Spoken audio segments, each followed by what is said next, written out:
Olá, bem-vindos. Esse é o podcast do Portal Maracaju e nós estamos fazendo mais esse encontro especial com a terapeuta psicanalista que estuda a mente humana.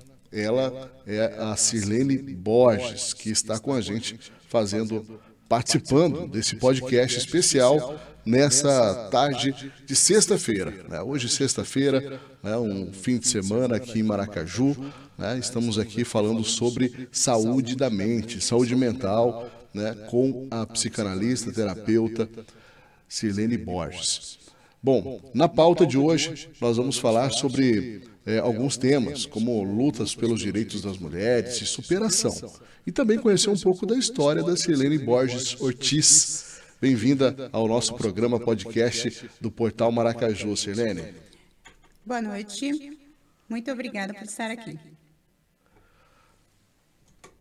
Nós estamos felizes aí de mais uma vez receber você no nosso podcast, que é um sucesso, né? Muitas pessoas têm aí se empolgado, e conhecido um pouco mais da mente humana, e também dos seus direitos através, das pautas que você traz e aborda dentro do nosso programa aqui do podcast. Tem sido muito comentado na internet, e nós temos visto pessoas também mais interessadas em saber sobre direito da mulher, a mente humana, sobre questões diversas como casos mentais, eu falo assim, patologias que você comenta aqui com a gente, até lembrando um caso conhecido, que é o bebê reborn.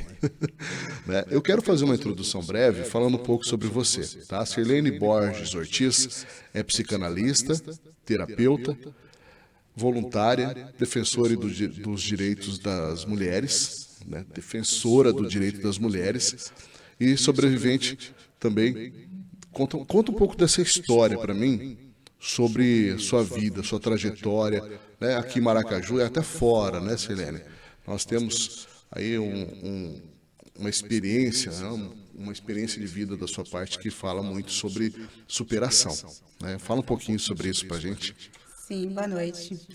Então, eu sou a Sirlene Borges, terapeuta familiar, psicanalista. Eu terminei meus estudos com 30 anos de idade, me casei aos 32 e foi uma luta, uma batalha para conseguir a profissão, de psicanalista, de ser psicanalista. Eu fui mãe solo, trabalhei como doméstica, depois fui podóloga, mas eu não me sentia realizada. Mais tarde, eu vendi tudo que eu tinha e fui para São Paulo para estudar psicanálise. Foi um tempo bem longo, bem difícil, entre idas e vindas para Maracaju, quando eu não podia ficar, avião, hotéis, lugares para ficar. O curso também não é um curso que cabe muitas das vezes no bolso de muitas pessoas. Então, tive bastante dificuldade financeira, mas eu consegui terminar o curso. Depois veio a parte do tripé e veio o estágio. Essa parte foi a parte mais longa e eu tive que abrir mão de ficar na minha cidade, ficar mais em São Paulo. Conheci pessoas. Quando eu não podia ficar em hotéis, eu ficava na casa de amigos. E, graças a Deus, eu consegui terminar o meu estágio lá em Osasco e me formar. E passar em primeiro lugar na Escola Internacional de Psicanálise do Estado de São Paulo. Que tempo precioso esse, de grande aprendizado. Eu percebo assim uma transformação como uma borboleta até, Nunca mais você volta a ser aquela Sirlene, Nunca mais. Acho que aquela fase da menina passou, Hoje eu estudo neurociência, me formei em hipnose clínica também, Hoje o meu foco também, junto com a psicanálise, é a neurociência, a gente não para de estudar. E o foco mais está voltado mais no estudo mesmo. Mas voltar, o tempo a gente não volta, A gente caminha para frente, graças a Deus. Bom, eu sei que você fez esse curso então, e depois disso você participou de uma rede de mulheres, uma rede de apoio, né, onde você ali pôde praticar esse conhecimento e aprendizado. É isso? Sim, a gente teve uma rede de mulher onde eu era terapeuta e era totalmente voluntário e eu já trabalhava já com questões voluntárias e eu aproveitei, né, essa rede de apoio para adquirir mais conhecimento, porque a minha ajudadora, ela teve que ir embora do Brasil e eu acabei ficando meia só. Então, eu aproveitei esse momento para ganhar conhecimento. Tirei tudo o que eu pude para ter conhecimento, dando ali a terapia, o apoio emocional a essas mulheres, principalmente mulheres vítimas de violência doméstica, que é o meu foco. Dentro desse estudo, né, de mulheres vítimas e todos os direitos das mulheres que são vítimas, né, você estudou de uma forma intensa, né? Eu falo assim, deu profundidade ao tema porque você viu essa necessidade, é isso? Você encontrou mulheres nessa rede de mulheres que estavam, de alguma forma, sendo violentadas ou sendo até mesmo roubadas dos seus direitos. Eu vim de violência doméstica, eu passei por violência doméstica, eu passei por abuso, eu passei por cárcere privado, eu fui vítima de violência. Então, a superação, né, a gana de superar e depois ajudar sempre falou mais alto. E eu presenciei muitas violências, muitas. Então, eu sempre tive um foco muito grande de se libertar, estudar para ajudar outras mulheres. E é o que eu faço. Nós vemos que o cenário atual, né, das políticas públicas tem mirado, né, essa questão da violência doméstica, sobre o abuso de mulheres, né, e principalmente sobre elas retomarem o mercado de trabalho, né, terem oportunidades, com até algumas leis que estão abrindo agora caminho para empresas que favoreçam isso.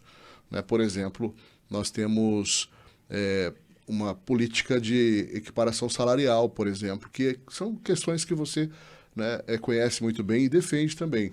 Né? Dentro desse contexto, você acredita que, né, existe, né, um avanço a respeito desse assunto, desse tema, das mulheres estarem conseguindo retomar suas vidas, né, depois de passar tantas dificuldades, ter certos tipos de violência, serem acometidas por essas atrocidades?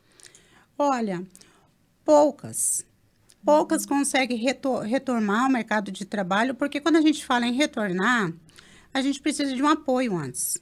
E esse apoio não é só você passou ali pela violência, você recebeu o apoio, o seu agressor foi embora ou foi preso, você está livre e você vai voltar ao mercado de trabalho, você vai se adaptar. Porque muitas mulheres, elas deixam o mercado de trabalho para estar cuidando de casa. Então, elas ficam tempo, muito tempo fora do mercado de trabalho. E para voltar, tem toda a adaptação. E muitas das vezes, quando volta, é outras tecnologias, outras adaptações. Então, isso gera um pouco de dificuldade. O que eu sempre busco, apoio, é que todo o mercado de trabalho dê a essas mulheres apoio para que elas voltem para o mercado de trabalho e permaneçam no mercado de trabalho e tenham um apoio para permanecer. Né, tenha cursos, tenha ali uma pessoa para estar orientando, porque não é fácil retomar depois de tanto tempo. Realmente, né, vemos que a dificuldade que existe, né, principalmente da própria mulher que passou por um trauma, né, voltar a ter equilíbrio emocional até para poder conseguir, né, assumir uma nova vida, dar continuidade, né?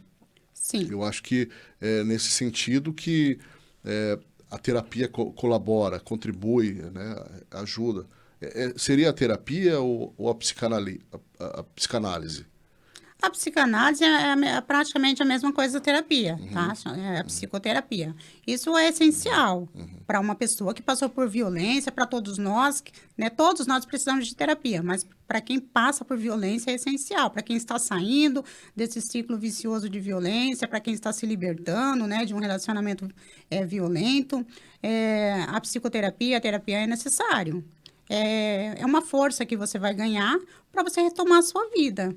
E sobre a igualdade salarial, é de extrema necessidade que as empresas se adaptem a isso. Eu, como mulher, não permito que um homem que exerça a mesma profissão que eu venha ter mais reconhecimento salarial e eu menos que ele. Se a gente exerce a mesma função, então que o nosso salário seja igual.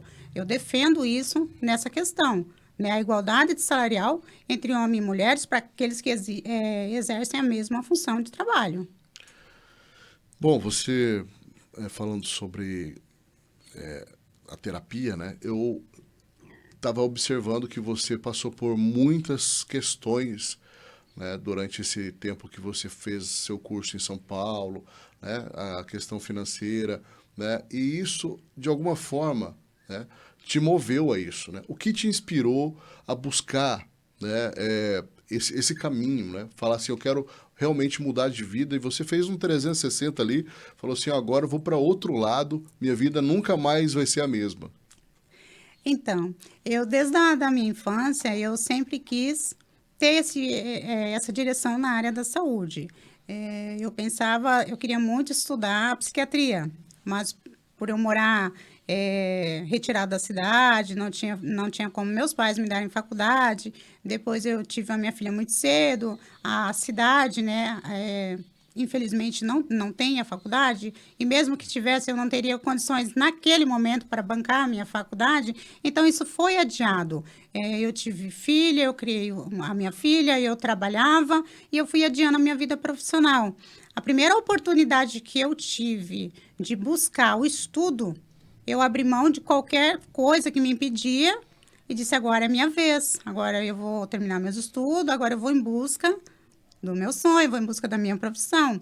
E ser psicanalista já estava muito nos meus planos, porque eu já era terapeuta holística, né? Eu já cuidava de pessoas, então eu só uni com a psicanálise, como eu estou fazendo agora, estudando neurociência.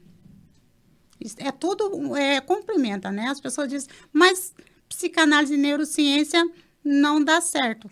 Dá certo sim, complementa, é tudo para se ajudar.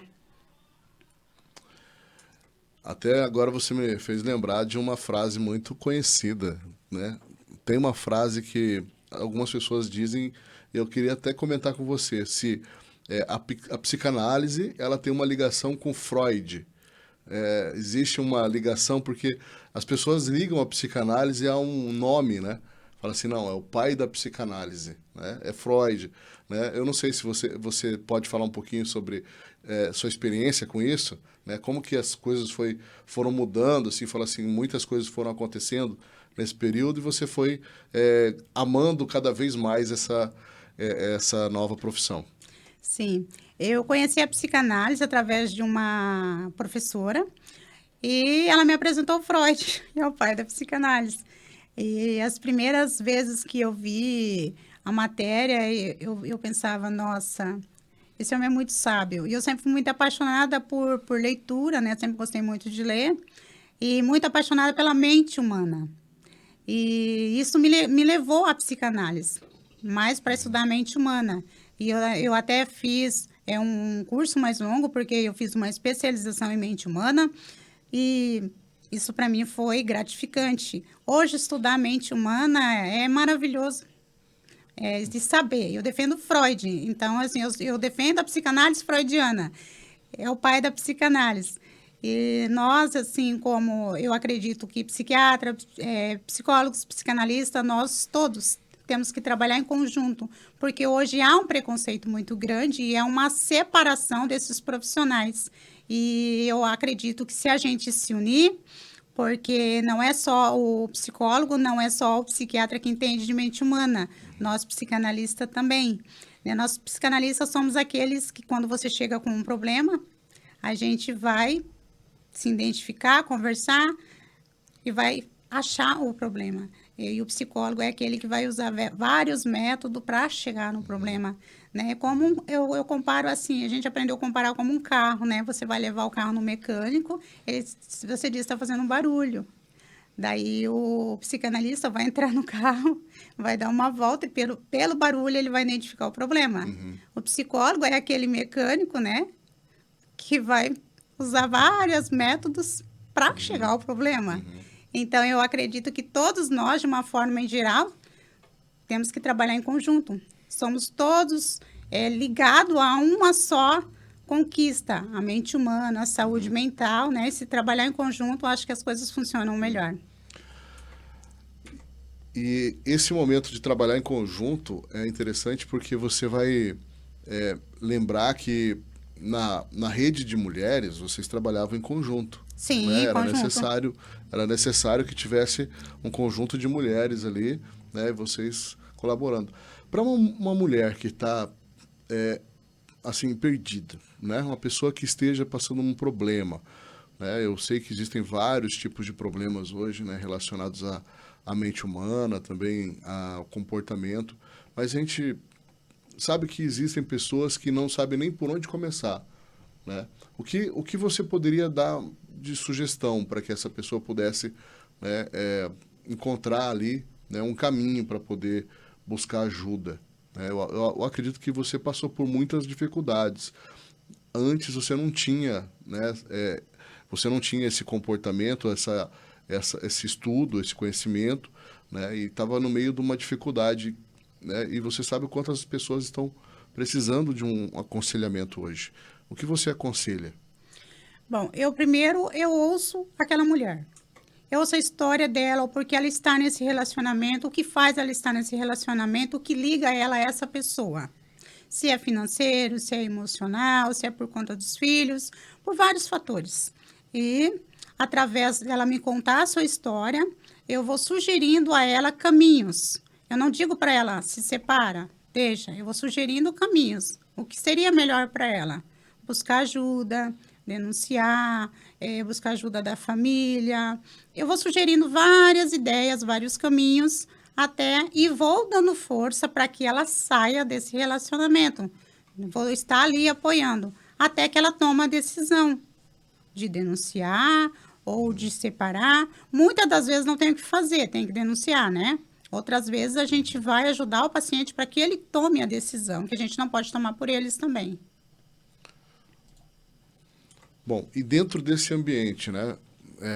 Quando foi que você teve ali, naquele momento, com a psicanálise e como isso ajudou na sua fé? Eu quero falar um pouquinho sobre isso, porque eu quero que você, né, traga esse assunto, porque é muito importante ter uma fé, né? Então, eu falo assim que pessoas têm fé hoje e muitas, na dificuldade, se agarram na fé, né? E como a psicanálise tem te ajudado nesse momento também?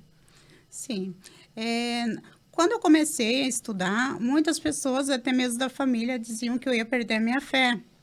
Porque a psicanálise, né, tem uma parte que Freud diz que o homem só é liberto quando não tem, né, nenhuma religião.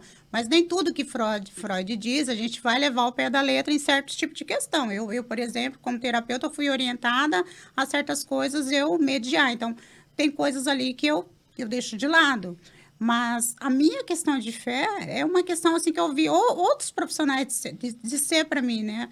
De falar para mim assim, eu vou perder a minha fé, eu acho que eu vou perder a minha fé porque eu estou fazendo psiquiatria. Mas como vai perder sua fé? É a tua essência, não vai perder a tua fé. Eu vim de uma família cristã. A minha família toda era evangélica, é evangélica, inclusive. E a psicanálise, ela não fez eu perder a minha fé. Eu tive mais conhecimento. Muito mais conhecimento do que quando eu estava dentro do evangelho, não aprendendo nada, só sendo manipulada, né? Essa foi a minha realidade. Não estou dizendo que é de todos, mas foi a minha. Aí, através da psicanálise, houve ali grande libertação, tanto na manipulação familiar, tanto na manipulação religiosa. E é interessante quando você fala isso, porque nós percebemos, né, à medida que nós vamos conhecendo um pouco mais do seu trabalho, que existem questões de abusos de relacionamento que não são abusos visíveis, né? Muitas vezes nós temos pessoas dentro do nosso convívio que têm um certo tipo de vínculo, né, que praticamente amarra essas pessoas, né? A gente falando mais abertamente. Uma pessoa que tem uma opinião forte, que tem um apelo emocional, né? Uma chantagem emocional, né? Que acaba se vitimizando de acordo com a circunstância, né? E dentro desses ambientes, assim, que são certos tipos de abusos, que eu falo para você, porque não são físicos, né? Não são abusos que são palpáveis, como as pessoas estão acostumadas, né? Ah, eu só vou na delegacia quando existir uma agressão. E aí existe outros tipos de agressões e abusos, né? E eu gostaria que você falasse um pouquinho sobre isso, para que a gente falasse um pouco mais e esclarecesse isso para a população. Sim, são vários tipos de manipulação. Tem, antes de eu me formar, eu às vezes ia visitar pessoas que eu sempre gostei de fazer obra social e chegava na casa de uma senhorinha, ela dizia, eu tenho 6 filhos, nenhum vem me visitar. E em questão de 20 minutos, chegavam os filhos, e todos com presentes, com coisas, com compras, e ela dizia para mim que ela passava a semana toda sem ninguém visitá-lo. Era uma manipulação, ela estava colocando eu contra os filhos dela. E chegou a época, assim, de eu ficar chateada, eu dizer, mas como deixa a mãe sozinha, como deixa o pai sozinho? Mas aí, depois que eu estudei, que eu fui enxergar a realidade, que eu fui observar mais de perto, eu vi que era tudo manipulação. E eu via que muito dessas senhorinhas que eu fazia a minha obra social, elas tinham de tudo, não faltava nada. E os filhos estavam lá todos os dias no fim da tarde. Uns vinham de manhã, outros no meio-dia, outros no fim da tarde. Então, ela não estava sozinha, mas ela aproveitava que tinha uma terapeuta ali para ela fazer a chantagem emocional. E a mesma coisa acontece também em relacionamentos. Muitas mulheres pedem o divórcio e aquele homem adoece. Ele inventa lá uma doença, ele inventa que está passando mal para amarrar aquela mulher no casamento. E mulheres da mesma forma. Umas até chegam a engravidar. Param de tomar anticoncepcional, tira o DIU, engravida daquele marido que ele nem está sabendo de nada, para assegurar aquele casamento. Na ideia que vai assegurar, porque filho não segura casamento. Isso é uma ideia que as pessoas têm na cabeça. Na verdade, é uma manipulação. Eu vou engravidar porque o nosso relacionamento vai melhorar. Eu já tive pacientes que falou para mim, eu vou engravidar que o nosso relacionamento vai melhorar. Homens que já chegou e falou para mim, mas e se a minha esposa engravidar, será que ela volta para mim? Eu disse, meu filho, ela não vai voltar para você. Você vai querer lá fazer um filho nela, engravidar ela, vai deixar ela com o filho, você vai ter que pagar a pensão, cuidar daquela criança e talvez até dela. Então, não, é uma manipulação. Não existe isso. E todos os sintomas e diagnósticos que você foi descobrindo com o tempo ali, né, foi porque você estava fazendo um acompanhamento, é isso? Você passou a acompanhar essa família, essas pessoas, e quando acontece algum tipo de manipulação mais severa, como essas, assim, de abusos, a pessoa tem como recorrer, por exemplo, a um apoio, por exemplo, da polícia ou algo assim? Porque às vezes a pessoa está sendo manipulada ao ponto de ter a sua privacidade, a sua liberdade, né? A sua liberdade cerceada, né? Porque o relacionamento abusivo não deixa a pessoa sair, né? Ou fazer outras coisas.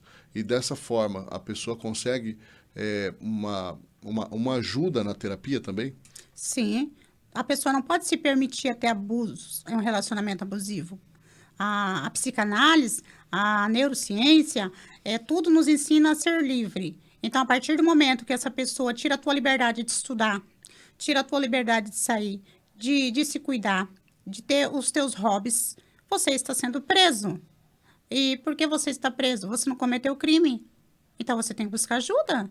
Não pode viver, se permitir estar num relacionamento abusivo. Uma vez teve uma pessoa que disse para mim assim, você não gosta de nada? Eu disse, eu não gosto daquilo que eu não gosto. Porque eu não sou obrigada a estar onde eu não quero estar. Se tiver uma festa na família e eu não gostar do ambiente, eu não vou. E vou dizer, não vou. Não sou obrigada a estar lá.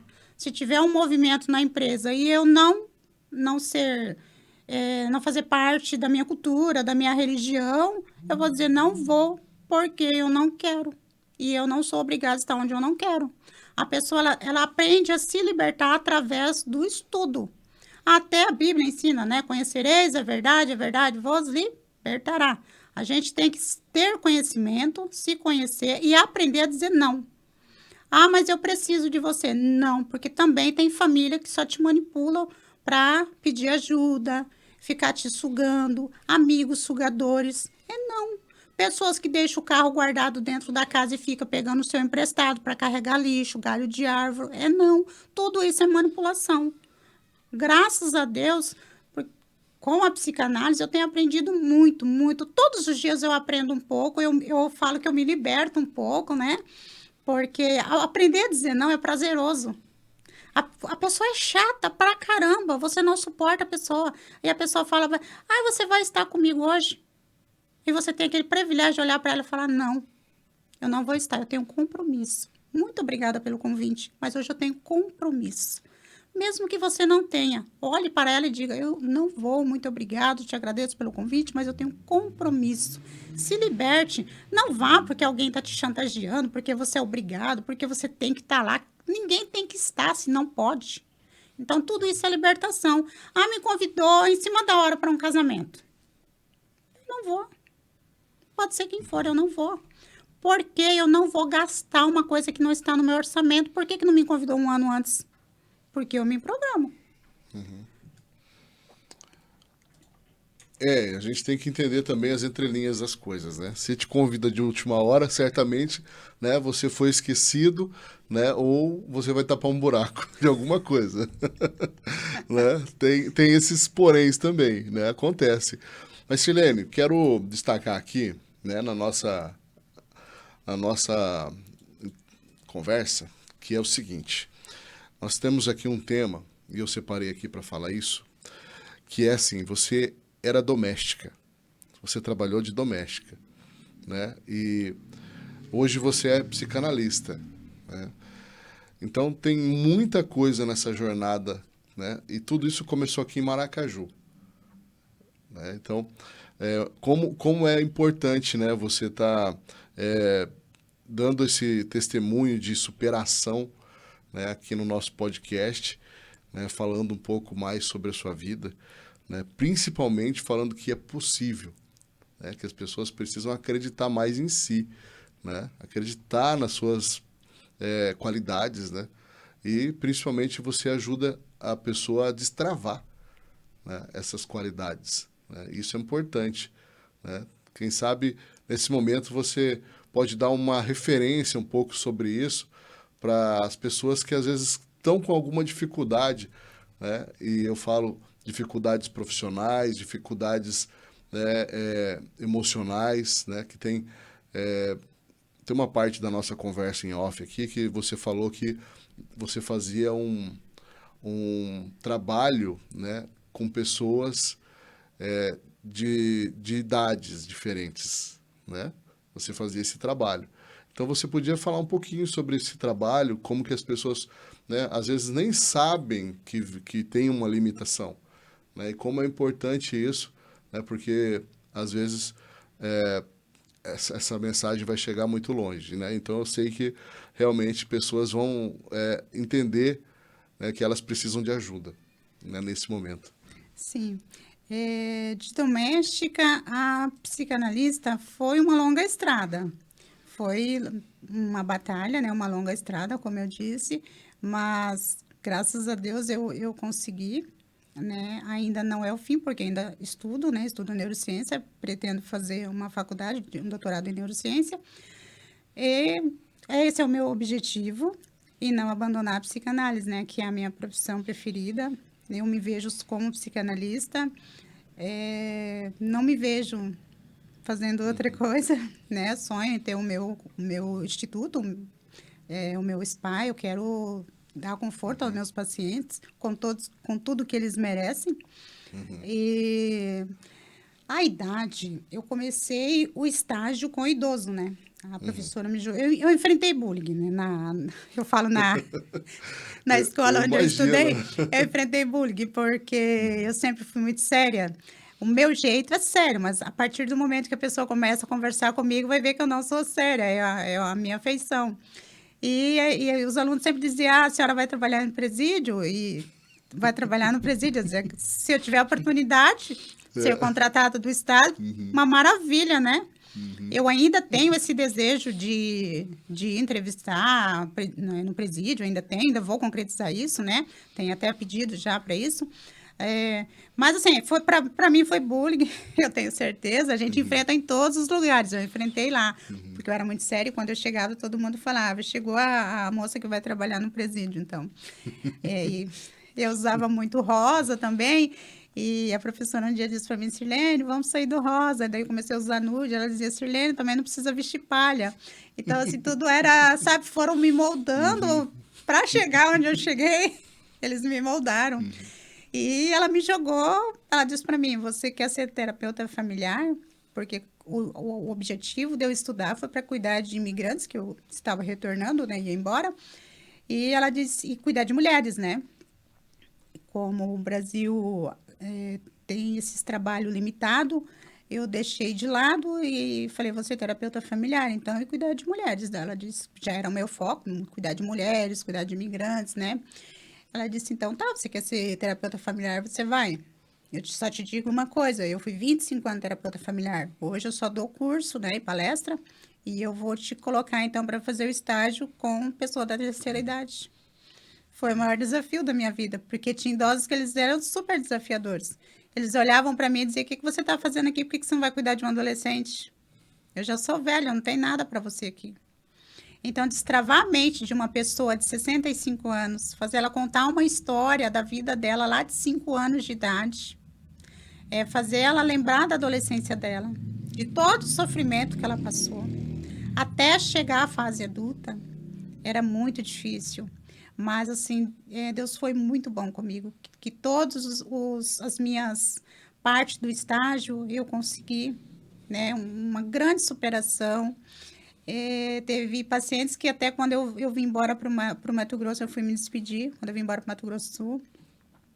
E é emocionante até lembrar, porque a pessoa que eu fiz o estágio, ela tinha sido abusada pelo próprio irmão, e ela já era bem de idade.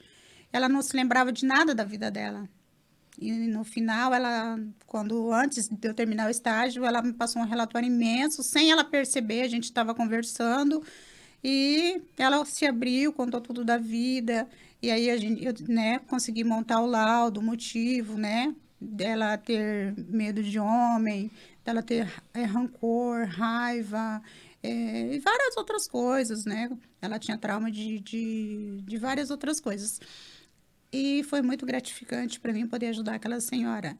E quando eu fui para me despedir dela, ela nunca tinha se arrumado, ela só usava roupas para cobrir o corpo, porque ela tinha medo de mostrar o corpo, porque ela se sentia culpada. Lá de quando ela era criança. Quando eu fui me despedir dela, ela estava com uma blusinha ciganinha e com short social, as unhas todas feitas. E quando ela me viu, ela foi correndo dizer: "Ô, minha doutorinha, eu só quero te agradecer". Então, assim, aquilo me marcou muito porque foi a primeira pessoa que me chamou de doutora, né? E eu não estava acostumada com aquele tratamento. Ela reuniu as amigas dela em casa, fez um café, um chá e me convidou para despedir de mim lá, e aquilo marcou muito eu, porque foi a primeira pessoa que me agradeceu e me chamou de doutora. Então, foi uma senhorinha, né? Não vou dizer a idade dela, mas me marcou bastante. Realmente a psicanálise, né, produz seus efeitos aí, ajuda muitas pessoas, né? E esse momento você testemunhou depois de um tempo, né? Claro que não foi imediatamente, foi muito trabalhoso. Você pode dizer mais ou menos quanto tempo foi para você conseguir concluir esse atendimento? 4 anos. Eu fiquei 4 anos estudando. Eu não dizia que eu estava estudando psicanálise, né? Porque eu tinha outros cursos e não me realizei com outros cursos, então eu não dizia que eu estava estudando psicanálise, eu dizia que eu estava em curso. Acho que foi uma opção minha não falar nada, só dizer mesmo na reta final, e graças a Deus deu tudo certo. Eu digo, a psicanálise, ela liberta. Sempre, em toda entrevista, você pode ouvir que eu vou dizer sempre, a psicanálise nos liberta. Quando você pratica, quando você estuda, é uma libertação. Você se liberta de muitas coisas que está te prendendo e muitas das vezes você não está vendo. A vida não anda, as coisas não saem do lugar, são assuntos recorrentes, sofrimentos repetitivos, problemas, sabe, que fica se repetindo, família que te manipula, a sociedade que te aprisiona muitas das vezes, né? E a pessoa é vítima, às vezes, de muitas coisas e não sabe. Eu, por exemplo, eu não sigo moda. Eu visto o que eu quero e sigo a tendência que eu quero. Ah, mas a sua moda é islâmica, e daí? É minha moda, é minha roupa. Eu não sigo tendência. É raro eu ver uma coisa lá na novela e gostar. Não sou obrigada a seguir tendência, não sigo tendência, então não deixo isso me manipular. Ai, Dia dos Namorados é obrigado a comprar presente. Não é. A minha religião não comemora isso. É mercado, é para te tirar dinheiro. Então, são manipulações que eu vou descartando da minha vida, sabe? Vou tirando. Antes eu gastava muito comprando coisas para mim, talvez para satisfazer o vazio que eu tinha. Hoje eu compro só o necessário, o que eu gosto, e eu criei um método. Eu ganho meu dinheiro, pago as minhas contas, se sobrar algo, eu entrego o meu marido. Esse foi o método que eu criei. Guarda para mim, eu sei quanto que eu tenho, quando eu precisar eu te peço. Essa foi o controle que a psicanálise me ensinou, e a minha religião também, porque eu gastava muito. Eu ia nos lugares e eu comprava só coisas para me satisfazer aquele vazio. Eu comprando coisa me satisfazia. E eu via que o meu ponto fraco era comprar coisas. Eu ficava triste, eu tinha que comprar coisa. Eu ficava preocupada com alguma coisa, eu ia lá, gastava. E eu comprava muita coisa desnecessária, coisa que eu não precisava. Então, eu não tinha uma vida... Eu via que eu não ia ter uma vida próspera. A psicanálise me colocou limite, né? Eu não saio comprando hoje treco que eu não preciso. E hoje, através da psicanálise e da minha religião também, que eu quero ter coisas boas. Então, eu não preciso ter meia dúzia de batom. Se eu tiver 2 batom bom, tá ótimo. Eu não preciso ter meia dúzia de sapatos. Se eu tiver 3 sapatos bom, tá ótimo. Eu não preciso ter 1 milhão de bijuteria, não serve para nada, são porcarias, né? Só usam a gente para pegar dinheiro da gente, coloca aquilo, estraga tudo. Se eu tiver uma corrente, um brinco, um relógio bom, folheado ou ouro, tá ótimo. Eu não preciso esbanjar meu dinheiro com coisas desnecessárias. Não que bijuteria não seja lindo, é maravilhoso. Mas muitas mulheres compram, e na primeira o que ela usa já tem que jogar fora porque estragou, ficou preto, suou. Então, assim, eu não sou contra bijuteria, eu já usei muito. Acho lindo, maravilhoso, mas eu não gasto dinheiro com bijuteria. Assim como eu não gasto dinheiro com doce, com bolos, com chocolates, porque eu me libertei disso. Não é necessário para mim.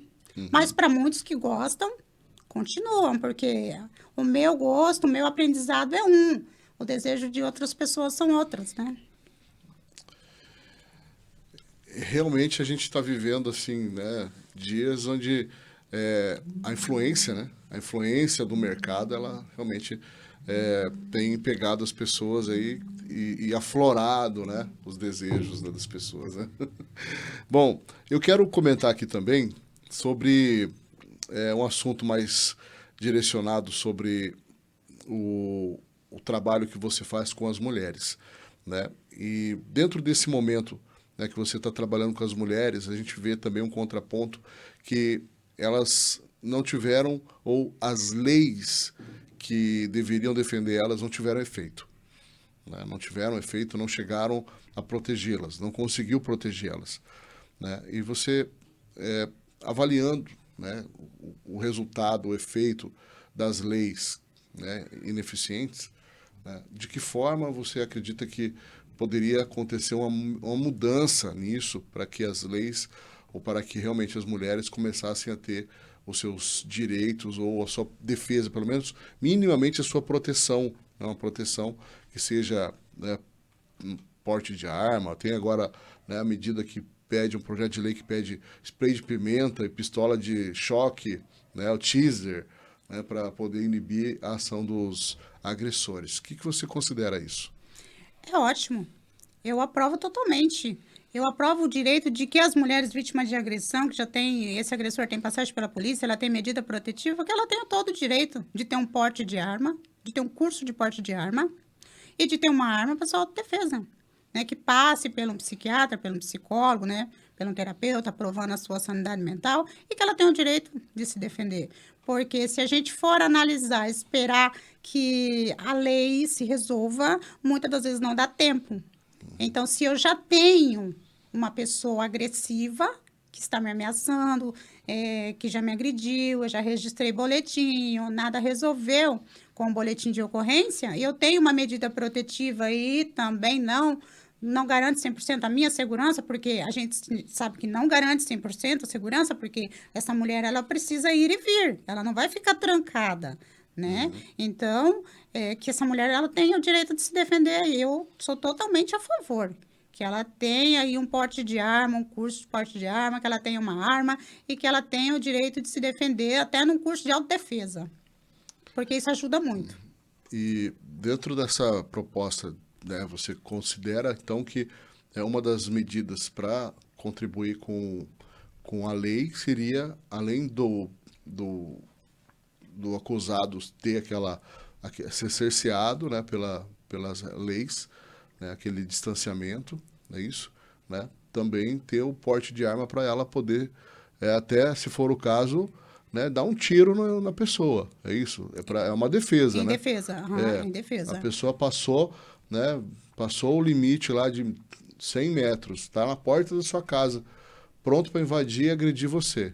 É isso, nesse sentido, né? Nesse sentido, em defesa, eu sou a favor que, além da medida protetiva, essa mulher, ela tenha o direito, sim, de um porte de arma. E que ela tenha o privilégio, o direito de usá-la quando for necessário para a sua defesa. Realmente, porque o que se fala é que a pessoa, né, teria o porte de arma, mas não tem o direito de atirar, né?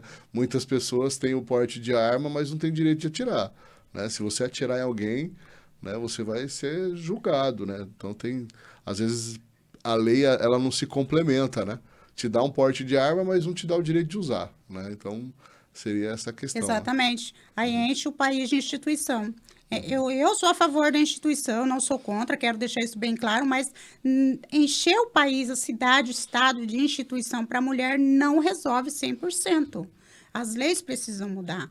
Né? O país ele precisa ser melhor legislado, ele precisa ter uma outra autonomia, uma outra visão sobre leis, mudar as leis. As leis precisam ser mudadas, para ser bem clara.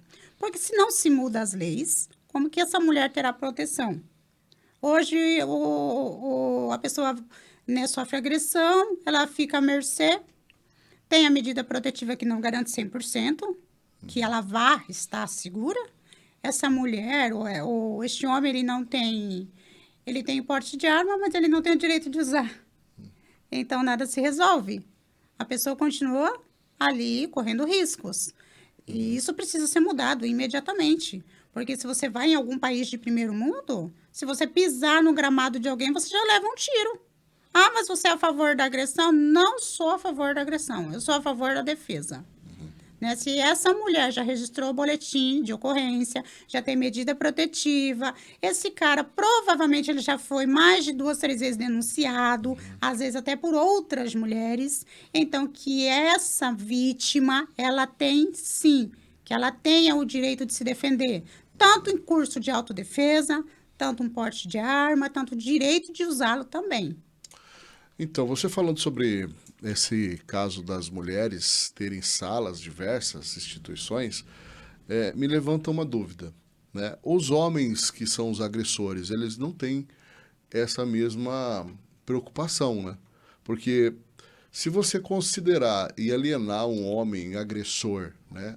Uma pessoa que tem uma medida protetiva, por exemplo, né? Não posso chegar perto da pessoa a 100 metros, né? E em nenhum momento essa pessoa é obrigada a passar por um processo de avaliação, por exemplo, para que ele possa ser sujeito a uma avaliação psicológica para poder ser livre, por exemplo, você consegue colocar uma medida protetiva nele, a mulher consegue colocar a medida protetiva, mas ele não é cobrado da lei, por exemplo, que ele frequente um grupo de terapia, que ele participe, né, de algum projeto social, algo que vai dar uma oportunidade para que ele possa provar ou mostrar, né, com esse monitoramento, né, que ele vai ter, né, que ele está apto, né, ou não, né, a ser uma pessoa sociável. Porque se ele está com várias questões impendentes, chegou a esse ponto, né, certamente a justiça e a lei poderia ter uma pressão maior a respeito desse agressor, né?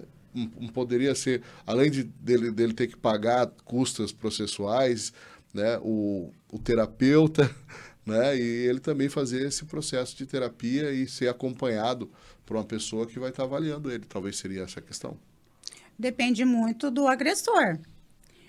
Tem que fazer essa avaliação. Tem países que o agressor ele é avaliado, né? O porquê ele está agredindo, há quanto tempo ele está agredindo, se ele tem uma patologia, algum transtornos psiquiátrico, algum transtorno de humor, de personalidade, tudo isso é avaliado. No Brasil, isso não se funciona muito, né?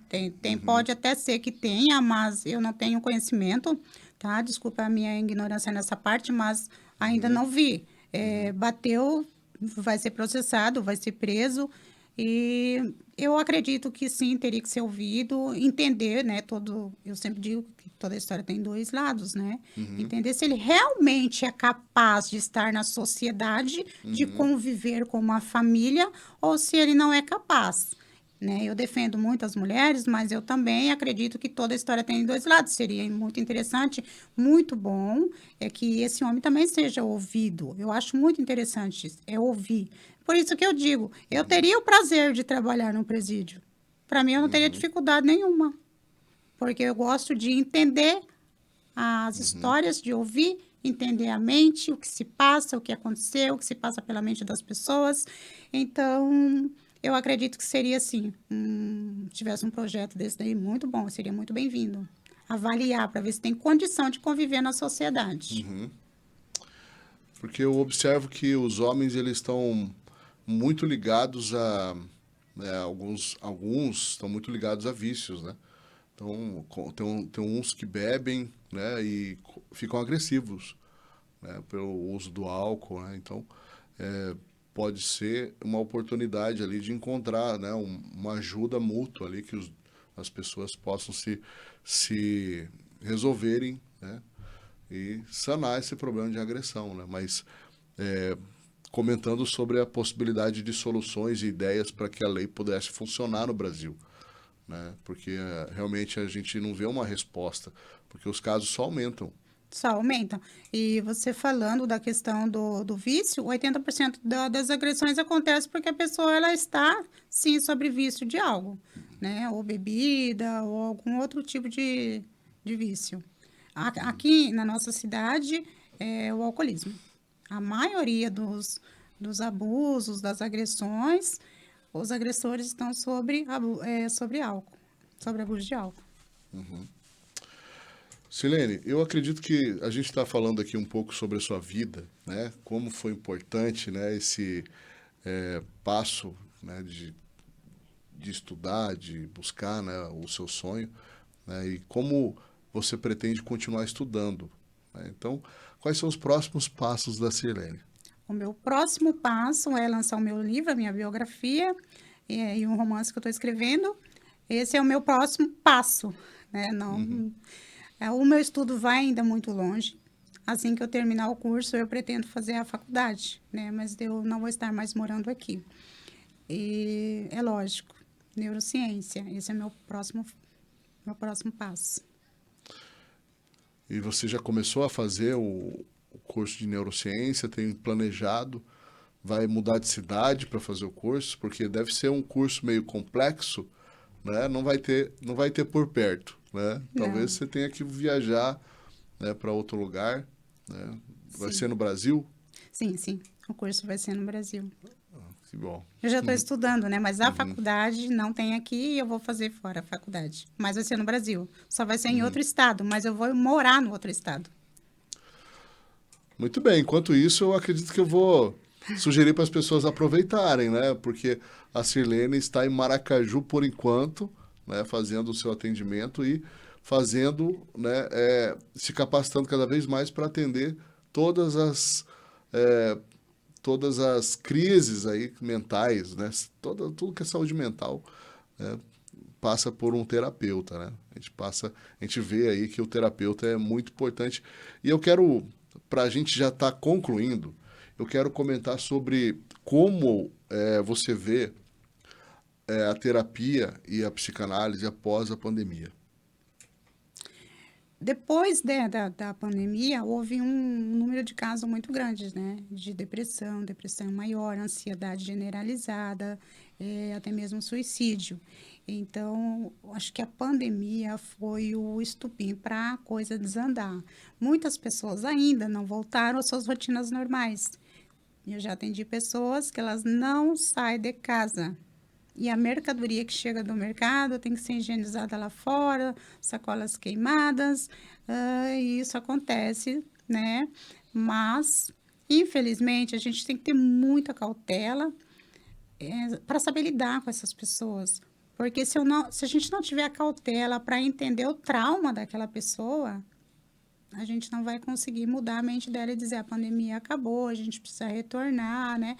Eu digo infelizmente, por quê? Porque infelizmente essa pessoa ainda está na pandemia, ela ainda está sofrendo. Para uns, a pandemia passou, para outros deixou marca, deixou luto, né? Deixou dor, deixou sequela também. Tem pessoas que ficaram com graves sequelas. Então, eu conheci pessoas que ficou internada em São Paulo, em hospitais particular, que teve que vender casa, porque foi transferido de avião, foi transferido de UTI, né, de avião, e teve que se dispor dos seus bens para poder voltar a viver. E quando voltou a viver, nem sabia que a família tinha vendido seus bens para salvar a vida. Então, assim, para muita gente a pandemia não foi nada. Para outros a pandemia deixou sequela, deixou marca, deixou luto. Então, a gente tem que ter paciência, tem que ter muita sabedoria para lidar com essas pessoas, muita calma, muito amor, muito carinho, muita compreensão. Então, se faz cada vez mais necessário que haja um terapeuta para contribuir com essa recuperação das pessoas. Sim, E sim. realmente é o tempo onde nós vemos cada dia mais, vemos as pessoas, né, buscando esse tipo de apoio, né? Então, para a gente saber ali como buscar o apoio da terapeuta Sirlene, né, a gente vai ter que passar para a nossa audiência aqui como, né, conseguir fazer um agendamento com a terapeuta Sirlene. Eu trabalho com horário marcado, né? E também pode estar entrando em contato comigo através do telefone 6799-610-1965 ou entrar em contato pelo Instagram, psicanalista Sirlene Borges, né? Que eu também atendo por lá. E daí eu faço o agendamento, eu também atendo online. E só falando das questões, né? Voltando o tema de terapias, todos nós precisamos de terapia, eu faço terapia, todos nós precisamos. E quando eu digo que a terapia nos liberta, a psicanálise nos liberta, muitas pessoas vê isso como uma bênção, outros vê como um exagero. Quando eu digo em várias questões, tanto de manipulação, tanto de abuso, tanto de vícios também, né? Ela acaba nos ajudando, nos dando conhecimento maior para se libertar de vícios e de vícios de compras também. Quando eu digo assim, eu parei de comprar porcarias, eu não estou dizendo desfazendo das mercadorias, eu estou dizendo que menos é mais e estou consumindo menos. E é um ensinamento, um autocontrole que a psicanálise me deu, é um autocontrole que eu passo para pacientes também que têm vícios em compras, que não conseguem parar de gastar, gasta muito mais do que ganham, e às vezes o casamento às vezes acaba, dá muita discussão, muita briga, isso gera uma bola de neve, e tudo isso alinhar com a terapia é maravilhoso, porque quando você recebe um conhecimento, que aquilo começa a surgir efeito na sua vida e você passa para as pessoas, é muito bom. É bom você olhar para você e falar, faz 6 meses que eu não compro nada que eu não precise, né? Que eu só compro o que eu realmente preciso. Faz 3 meses que eu não gasto com coisas desnecessárias. E é maravilhoso, sabe, não ter... Eu não cheguei a ponto de ter problemas em casa, porque eu sempre trabalhei muito, mas eu me conheço e vi que o meu vício era compra. Eu não digo vício, por eu ser sozinha, a minha filha se mudar de cidade, abater um pouco, né, a mãe que tinha só uma filha, filha única. Aí eu comecei a gastar, comprar, comprar, comprar. Aí eu disse, opa, tem algo errado comigo. É. Aí eu fui colocar a psicanálise em prática e a gente se conhecendo, eu falo, você se conhece, porque ninguém é perfeito. Quando você se conhece, você consegue se controlar e conhecer as suas emoções, suas dores, suas dificuldades. E isso que a psicanálise nos ensina, o autoconhecimento. Então, eu sou melancólica. Quem me ensinou? A psicanálise. Então, eu sei lidar comigo.